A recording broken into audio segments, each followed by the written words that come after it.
अस्सलाम वालेकुम दोस्तों, उम्मीद करता हूँ कि आप सब खैर आफियत से होंगे। दोस्तों, आज की इस वीडियो में हम आपको ड्रोन्स के बारे में बताएंगे। जैसा कि आपने ड्रोन्स का नाम तो सुना होगा, जब अमेरिका ने पाकिस्तान में दहशतगर्दों के खिलाफ ड्रोन हमला किया था तो उस वक्त पाकिस्तान ने भी सोचा कि ड्रोन्स खरीदने चाहिए और बनाने चाहिए। इस तरह पाकिस्तान ने आहिस्ता आहिस्ता ड्रोन टेक्नोलॉजी हासिल कर ली। जहाँ तक ड्रोन का ताल्लुक है, ये रिमोट कंट्रोल एयरक्राफ्ट की तरह का होता है और एंटी एयरक्राफ्ट गन्स इसके अंदर फिट होती हैं। बाज़ ड्रोन सिर्फ जासूसी के लिए इस्तेमाल किए जाते हैं और इन्हें उड़ाकर दुश्मन मुल्क की सरहद के पार भेजा जाता है।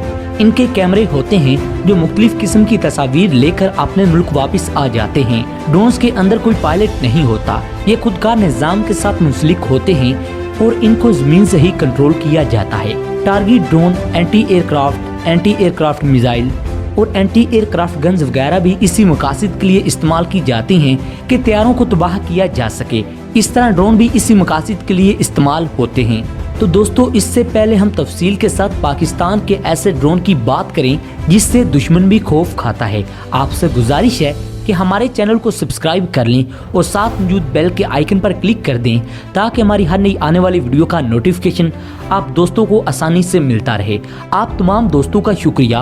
अब आते हैं अपने मौजू के अहम और दिलचस्प हिस्से की जानिब। दोस्तों, पाकिस्तान का ये ड्रोन अगरचे तजुर्बाती मराहिल में है, लेकिन इसकी तमाम स्पेसिफिकेशन बता दी गई हैं और इसकी तस्वीर भी वायरल कर दी गई हैं। तो दोस्तों, पाकिस्तान के ड्रोन्स की बात की जाए तो पाकिस्तान के पास एक ऐसा ड्रोन मौजूद है जो कि अबाबिल 3 के नाम से जाना जाता है। इसके अलावा TJK-2 और हाई स्पीड ड्रोन के अलावा PAC का अबाबिल स्मॉल ड्रोन भी शामिल है। पाकिस्तान के पास जितने भी टारगेट ड्रोन मौजूद हैं, इनकी स्पीड 300 किलोमीटर फी घंटा से ज्यादा नहीं। लेकिन जो ड्रोन अब पाकिस्तान बनाने जा रहा है वो स्पीड और खूबियों के लिहाज से इन सब ड्रोनों से आगे है। इस टारगेट ड्रोन की स्पीड जो बताई जा रही है वो 0.8 मैग है, यानी इसकी स्पीड 987 किलोमीटर फी घंटा तक जा सकती है। इस ड्रोन के वजन का अंदाजा 80 किलोग्राम तक है। इसके बारे में कहा जा रहा है कि ये वजन के लिहाज से हल्का ड्रोन है, इसलिए इसकी स्पीड ज्यादा होगी। इस ड्रोन की प्रवास का दुरानिया 50 मिनट और इसका निफ्स कतर 21 किलोमीटर तक है और ये 20,000 फीट की बुलंदी तक भी जा सकता है। प्रवास के दुरानिया से मुराद ये है कि ये एक ही बैटरी के साथ 50 मिनट तक प्रवास कर सकता है और निफ्स कतर से मुराद ये है कि इस दायरे में घूम सकता है। ये ड्रोन पाकिस्तान एंटी एयरक्राफ्ट के क्ल्यू के लिए बहुत ही मुफीद साबित होगा क्योंकि इसकी स्पीड काफी ज्यादा है। पाकिस्तान को इसी किस्म के ड्रोन्स की जरूरत थी क्योंकि ये तेज रफ्तार तैयारों को काबू करने की सलाहियत रखता है। इसके बाद दोस्तों बात करते हैं, क्या ये ड्रोन खुदकशी यानी खुद ब खुद दूसरे तैयारों को मारने के लिए इस्तेमाल हो सकता है या इसे सुसाइड ड्रोन में तब्दील किया जा सकता है। लेकिन इससे पहले आपको बताते हैं कि लोटरिंग और सुसाइड ड्रोन होते क्या हैं।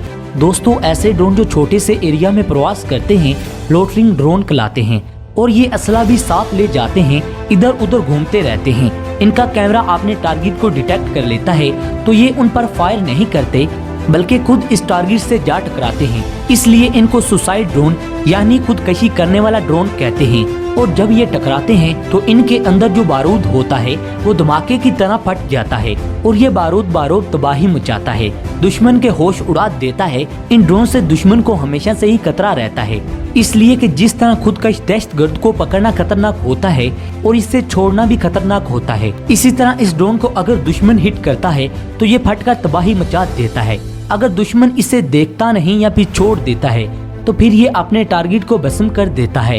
अब सवाल ये उठता है कि क्रूज मिसाइल भी तो यही काम करते हैं और ज्यादा तबाही मचाते हैं, तो फिर सुसाइड ड्रोन की क्या जरूरत है? इस सवाल का जवाब भी सीधा सादा है कि हर हथियार अपने मकसद के लिए होता है। अब कोई ये कहे कि बड़ी गन है तो छोटी गन की क्या जरूरत है, तो ये सवाल कुछ भी माकूलियत अपने अंदर नहीं रखता। जहाँ छोटी गन ने काम करना है वहाँ बाज औकात बड़ी गन फेल हो जाती है। जहाँ बड़ी गन ने काम करना होता है वहाँ छोटी गन काम नहीं कर सकती, इसलिए मौके के मुताबिक हर असले और हथियार को इस्तेमाल किया जाता है। इसलिए कहना कि फलां ड्रोन मुफीद है और फलां गैर मुफीद है, ये बेकार ख्याल तस्वर किया जाएगा। दोस्तों, हर कोई हथियार अपने अपने दायरे में काम करता है और खूब करता है। इससे पहले बताया गया है कि टारगेट ड्रोन ऐसे टारगेट को हिट करने के लिए बनाए जाते हैं जो बज़ाहिर सामने नहीं होते। इन्हें फौज की ज़बान में हिडन टारगेट कहते हैं, यानी छुपे हुए टारगेट। दूसरी बात यह है कि क्रूज मिसाइल जो कि सीधा टारगेट को हिट करते हैं। अगर मिस फायर हो जाए तो ये मिसाइल ज़ाय हो जाता है, लेकिन इसके बरक्स ड्रोन इस टारगेट के गिर्द घूमता रहता है और चक्कर लगाता रहता है जब तक कि इसको टारगेट नजर नहीं आ जाता। जब इसको टारगेट मिल जाता है तो इस पर हमला कर देता है और इसे निस्तो नाबूद कर देता है। दूसरी तरफ क्रूज मिसाइल को एक हद और खास फासले तक कंट्रोल किया जा सकता है। जब ये मिसाइल अपनी रेंज से बाहर निकलता है तो अपनी मर्जी का मालिक आप होता है। ये टारगेट को हिट करता है नहीं करता ये तो वक्त बताता है। अगर ड्रोन की बात की जाए तो ये आखिरी स्टेज तक कंट्रोल में होता है। दोस्तों यहाँ आपको कम्बैट ड्रोन के बारे में भी मुख्तसर बताते चलें कि कम्बैट ड्रोन वो ड्रोन होते हैं जो कि उड़ने के लिए रनवे पर कुछ दौड़ते हैं फिर परवाज भरते हैं, जबकि इसके बरक्स टारगेट ड्रोन को फिजा से ही उड़ाया जा सकता है और किसी भी जगह से लॉन्च किया जा सकता है। इसके लिए कोई खास रनवे नहीं होता बल्कि छोटा सा प्लेटफॉर्म होता है जहां से ये उड़ाया जाता है। इसके अलावा टारगेट ड्रोन की कीमत भी दूसरे ड्रोन की निस्बत कम होती है। दोस्तों कीमत कम होने के बावजूद इसकी कारकर्दगी पर कोई शक नहीं कर सकता। ये ड्रोन कमाल की कारकर्दगी दिखाता है। इसके बाद बात करते हैं क्या पाकिस्तान अपने टारगेट ड्रोन को सुसाइड ड्रोन में तब्दील कर सकता है या नहीं। इस सवाल का जवाब ये है कि पाकिस्तान के पास ऐसे ज़राए मौजूद हैं और ऐसे एक्सपर्ट्स इंजीनियर्स मौजूद हैं जो कि टारगेट ड्रोन को सुसाइड ड्रोन में तब्दील कर सकते हैं और पाकिस्तान के लिए ऐसा करना मुश्किल नहीं। लेकिन दोस्तों दुश्मन के लिए इस ड्रोन पर काबू पाना आसान होगा। अगर हम इसे सुसाइड ड्रोन में तब्दील करेंगे तो ये ज्यादा मुफीद नहीं होगा, पाकिस्तान के लिए नुकसानदेह होगा। इसलिए कि टारगेट ड्रोन किस मकसद के लिए बनाया गया है, इस मकसद के लिए इस्तेमाल करना ही मुफीद है और वो मकसद दुश्मन के हथियारों को हिट करना और इन्हें तबाह करना है। और दूसरी बात ये कि अगर पाकिस्तान इस ड्रोन को सुसाइड ड्रोन में तब्दील करता है तो इसके लिए जो अखराजात आएंगे वो बहुत ज्यादा होंगे और दुनिया में जो सुसाइड ड्रोन मिल रहे हैं वो काफी सस्ते हैं। दोस्तों क्रूज मिसाइल के नतीजे में भी इस पर लागत बहुत ज्यादा आएगी और पाकिस्तान के दिफाई बजट पर बोझ बढ़ेगा। सबसे अहम बात यह है कि सुसाइड ड्रोन लागत में कम और वजन में छोटे होते हैं। अगर ये जाया भी हो जाए तो इतना नुकसान नहीं होता जितना टारगेट ड्रोन का होता है। दूसरी बात ये भी है अमेरिका और यूरोप के ड्रोन इतने छोटे हैं कि ये एक बैग में भी आ सकते हैं, इसलिए इनका इस्तेमाल ज्यादा मुफीद है बजाय कि एक बड़े टारगेट ड्रोन को इस मकसद के लिए इस्तेमाल किया जाए। अब सवाल ये पैदा नहीं होता कि पाकिस्तान अपने टारगेट ड्रोन को कन्वर्ट करेगा या नहीं, लेकिन ये बात तय है कि पाकिस्तान सुसाइड ड्रोन बना सकता है बजाय कि अपने टारगेट ड्रोन को सुसाइड ड्रोन में तब्दील करने के।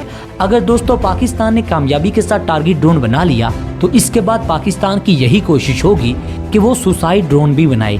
दोस्तों आपको बताते चलें कि टारगेट ड्रोन का अपनी जगह पे मुकाम है और सुसाइड ड्रोन का अपनी जगह पे। पाकिस्तान को चाहिए कि सुसाइड ड्रोन पर भी काम करे और बहुत जल्द करे। दोस्तों आपकी इस हवाले से क्या राय है कमेंट सेक्शन में ज़रूर बताइएगा। अगर आपको हमारी ये काविश पसंद आई है तो हमारी वीडियो को लाइक करें, दोस्तों के साथ शेयर करें और कमेंट सेक्शन में पाकिस्तान जिंदाबाद का नारा जरूर लगाएं। अगली वीडियो तक अपने मेजबान डॉक्टर अली को इजाजत दें। पाकिस्तान जिंदाबाद। अस्सलाम वालेकुम।